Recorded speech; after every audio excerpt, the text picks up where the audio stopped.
Baiklah, pada video kali ini saya akan membahas soal-soal UTBK tahun 2021 yang berkaitan dengan usaha dan energi. Soal yang pertama, sebuah balok bermassa 2 kg bergerak pada bidang datar kasar, kemudian mendaki sebuah bidang miring licin dengan sudut kemiringan 30 derajat. Saat bergerak di bidang datar, balok mengalami gaya gesek sebesar 3 Newton dan ketika pada jarak 2 meter sebelum mencapai dasar bidang miring, kecepatan balok 4 meter per sekon. Jika percepatan gravitasi 10 meter per sekon kuadrat, usaha oleh gaya gravitasi pada benda sampai benda berhenti sesaat adalah berapa joule? Ini sudah saya gambar ya. Jadi ini balok katakanlah pada jarak 2 meter dari dasar bidang miring. Dia bergerak ke kanan mendapat gaya gesek sebesar Fk 3 Newton. Gaya gesek kinetis. Terus kemudian dia mendaki bidang miring, tapi bidang miringnya itu licin. Jadi di bidang miring tidak ada gesekan, lalu benda berhenti di titik B setelah menempuh ketinggian delta H. Nah, di sini yang ditanyakan adalah usaha oleh gaya gravitasi sampai berhenti.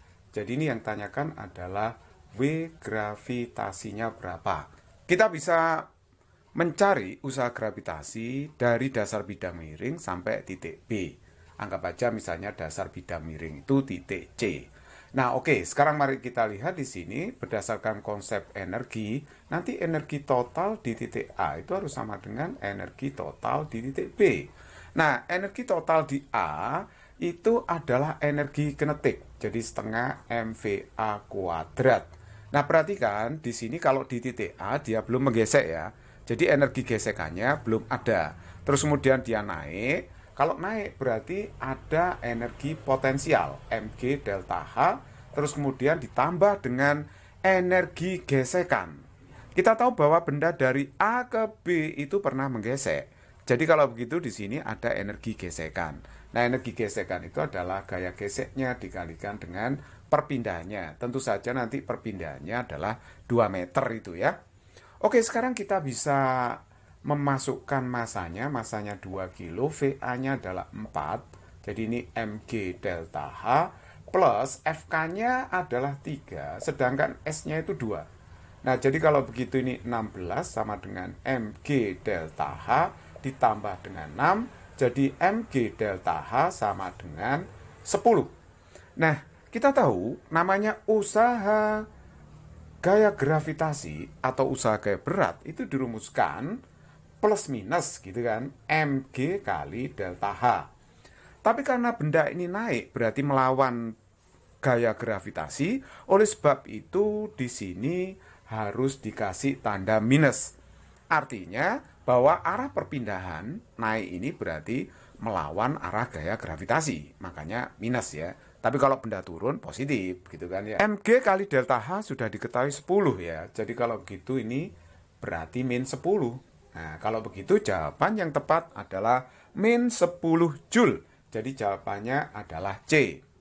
Nomor 2, sebuah balok bermassa 2 kg bergerak pada bidang datar kasar dilanjutkan dengan menuruni bidang miring licin dengan sudut kemiringan 30 derajat. Ketika berada 3 meter dari bidang miring, balok mulai bergerak dengan kecepatan 3 meter per sekon.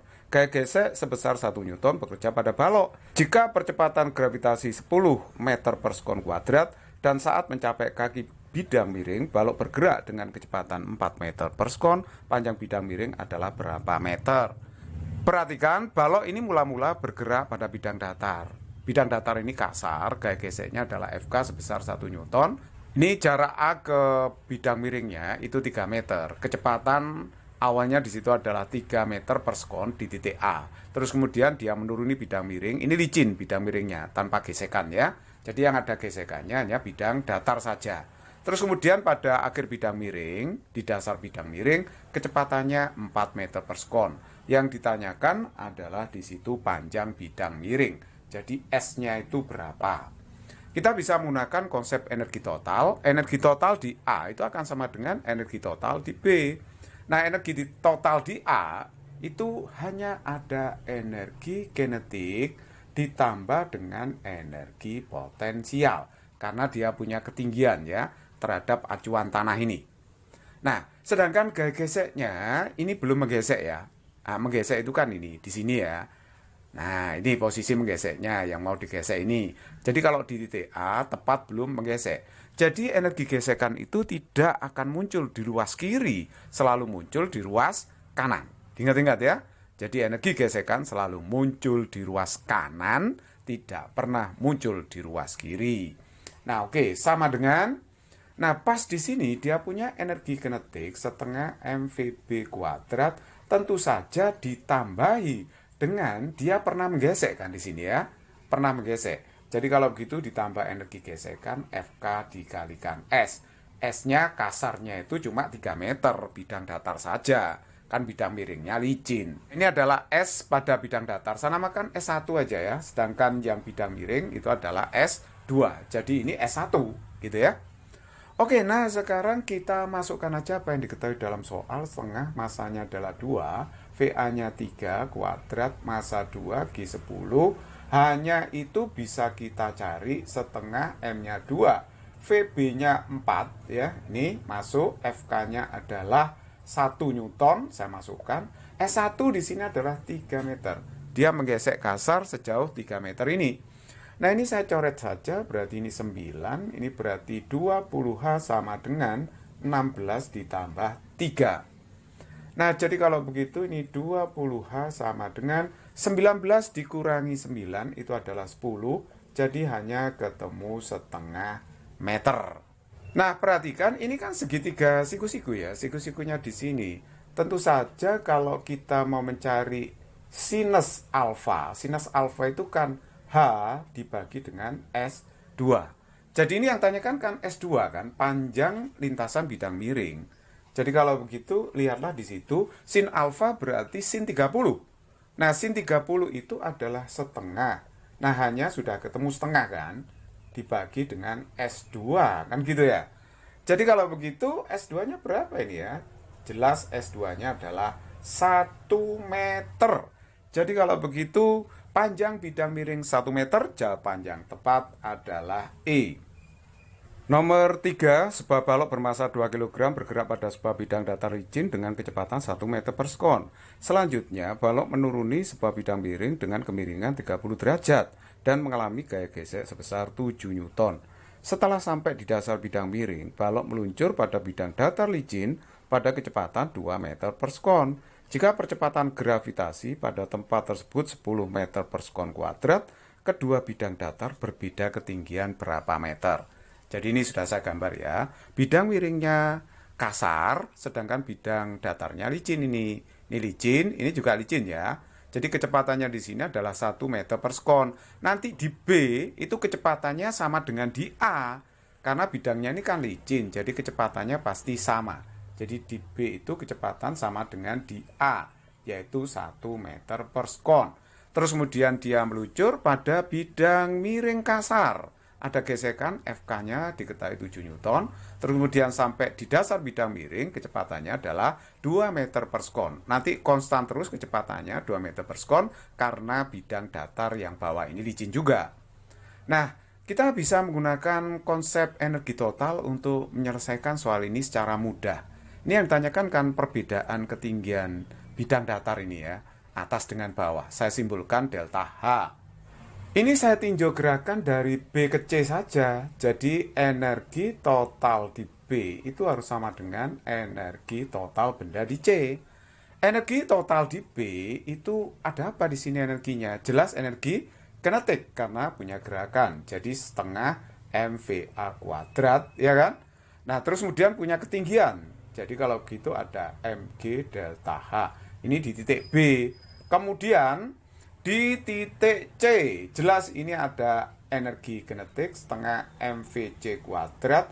Dia pernah menggesek pada bidang miring. Ya, pernah menggesek. Berarti ditambah energi gesekan Fk dikalikan S, di mana S itu merupakan panjang bidang miring. Nah, sekarang S-nya bisa kita hitung dulu ya. Kita masukkan dulu massanya di situ 2. VA-nya adalah 1, plus M-nya 2, G-nya 10, delta H-nya itu kan ditanyakan, ya kan? Terus kemudian di sini setengah, M-nya 2, VC-nya adalah 2 di situ, FK-nya 7. Lah perhatikan ya, S-nya itu kita bisa kaitkan dengan delta H. Sin alfa itu kan delta H dibagi dengan S. Sin demi ya, sin itu depan dibagi miring. Jadi sin alfa delta H per S. Jadi kalau begitu ini delta H per S, berarti S-nya kan tahu saya. Berarti S-nya itu adalah delta H dibagi dengan sin alfa. Begitu kan ya? Jadi delta H dibagi dengan sin alfa. S-nya kita ganti delta H dibagi dengan sin alfa. Tapi sin alfanya itu sin 30. Sin 30 itu kan setengah ya. Nah, oke. Kalau begitu kita tinggal ngitung delta H-nya berapa ini ya. Jadi duanya kita coret, ini 1, ini kan 20 kali delta H. Ini berapa? Coret ya, 4 plus, nah ini 7 dibagi setengah, itu kan 14. 14 delta H, begitu. Oke, sekarang coba 20 delta H dikurangi 14 delta H. Nah, itu kan 6 delta H. Sedangkan 4 dikurangi 1, itu 3. Berarti delta H-nya adalah 3 dibagi 6, itu kan setengah. Jadi kalau begitu perbedaan ketinggian bidang datar yang atas dengan yang bawah itu adalah setengah meter. Jadi jawaban yang tepat di situ adalah E. Nomor 4, sebuah balok bermassa 1 kg bergerak di bidang datar kasar, kemudian mendaki bidang miring yang licin. Panjang bidang miring 1 meter dan sudut kemiringannya 30 derajat. Mula-mula balok bergerak pada bidang datar kasar. Gaya gesek kinetik balok terhadap bidang datar kasar sebesar 1 Newton. Usaha oleh gaya total yang bekerja pada balok sampai ujung lintasan bidang miring adalah min 6 Joule. Jika percepatan gravitasi 10 meter per sekon kuadrat, panjang lintasan balok di bidang datar kasar. Jadi yang tanyakan panjang lintasan di bidang datar kasar itu berapa? S. Nah, perhatikan baik-baik. Balok ini mula-mula bergerak pada bidang datar kasar, kemudian naik ke bidang miring yang licin. Panjang lintasannya 1 meter. Kita bisa selesaikan soal ini dengan sangat mudah, yaitu dengan menggunakan konsep usaha.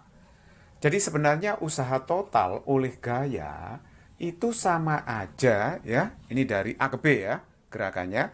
Usaha total oleh gaya. Gaya apa itu? Yang pertama adalah gaya gesek. Ya kan? Yang kedua adalah gaya gravitasi karena benda ini naik. Jadi usaha gaya total itu digunakan untuk usaha gaya gesek dan juga untuk usaha gaya gravitasi. Perhatikan di sini W totalnya sudah diketahui min 6 Joule kan. Nah, sedangkan W geseknya itu apa rumusnya? Nah, W gesek ini usaha ya, bukan energi. Kalau energi gesekan, saya kasih tanda positif. Tetapi kalau usaha gaya gesek, karena gayanya ini melawan perpindahan, maka harus negatif. Jadi usaha gaya gesek itu min FK kali S. Sekali lagi ini konsepnya usaha ya. Jadi kalau ada gaya melawan perpindahan itu minus. Pada soal di awal tadi, kenapa kok ini Pak? Kok FK-nya positif? Tadi saya menggunakan konsep energi. Energi gesekan saya bedakan dengan usaha. Kalau usaha gaya gesek pasti minus karena gaya melawan perpindahan. Oke, kalau usaha oleh gaya gravitasi ini kan naik toh. Nah, kalau naik berarti nanti minus usahanya. Jadi min mg kali delta H. Seperti itu. Ingat bahwa sin alfa itu delta H depan dibagi miring. Miringnya kan 1. Tapi sin 30 ini, sin 30 kan setengah. Jadi ini delta H saja. Jadi delta H-nya ketemu setengah gitu kan ya. Nah, sekarang kita tinggal memasukkan aja bilangannya. W total di sini adalah min 6. FK-nya kan sudah diketahui 1. S-nya dicari, ini minus ya. M-nya adalah 1, G-nya 10. Delta H-nya setengah. Nah, jadi kalau begitu ini min 6, min S, min, ini 5 kan ya. Jadi kalau begitu, ini saya pindahkan aja. S-nya ke ruas kiri, ya toh. Jadi S, kemudian min 6 saya pindah ke ruas kanan. 6 berarti. Min 5. Jadi hasilnya adalah 1 meter. Jadi kalau begitu, S yang dicari di situ sudah ketemu, yaitu 1 meter. Panjang lintasan balok di bidang datar kasar. Jadi jawaban yang tepat adalah E.